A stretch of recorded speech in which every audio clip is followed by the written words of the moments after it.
What happens in Vegas stays in Vegas, and that might be why the developers of Tom Clancy's Rainbow Six Vegas 2 decided to revisit the neon-lit desert landscapes for a second go-round.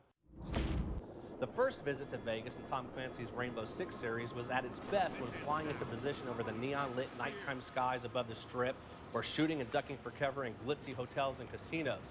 The game did a great job of placing you in the middle of Sin City in a time of crisis. And although our return visit proved just as much fun with some added improvements to the overall gameplay, I couldn't help but notice the lack of the detailed sights and sounds that really gave the first title that Vegas vibe. The gameplay is pretty much what you grew accustomed to in the first Vegas title, but with a sharper plot line, albeit a simpler one. Terrorists are taking over Sin City, and it's you and your squad's mission to hunt them down, save any hostages, and restore calm to the city. What's new to the series is playing as a customizable character, male or female, named Bishop. You even get a new sprint button, which really helps speed up the gameplay a bit and becomes especially useful when trying to run between cover points.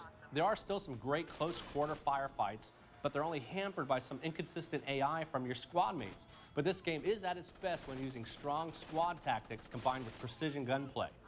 What I found most disappointing was that many of the locales did not feel like I was planted in Vegas and were simply generic, if not creative, warehouses and other buildings.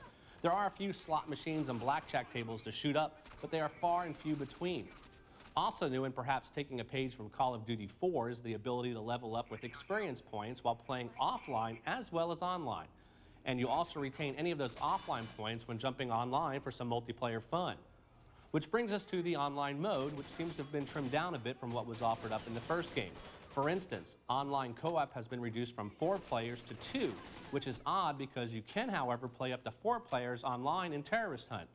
There are some new multiplayer modes, however: Team Leader, Total Conquest, and Demolition. Team Leader is actually pretty interesting. You have a team leader, and as long as he is alive, you can respawn whenever you want. But once he is killed, so are the respawns. It adds some great tension and teamwork to the gameplay. I expected the game's graphics to step up a notch from the previous title, and in some areas it does, but strangely in other areas the game almost seems to take a step back from its predecessor with bland textures and environments. However, the character movements and animations are all well done, and as in all the Rainbow Six games, the audio is sharp and crisp. Vegas 2 still sits on the shelf as one of the better tactical shooters available, and while it doesn't take too much of a departure from the foundation established in the first game of the series, it still provides enough adrenaline-induced shootouts in both single-player and online modes to warrant taking another trip to Sin City. Rainbow Six Vegas 2 is rated for mature audiences, and Texas Gamer gives it a 4 out of 5. For Texas Gamer, I'm Mark Gaffney.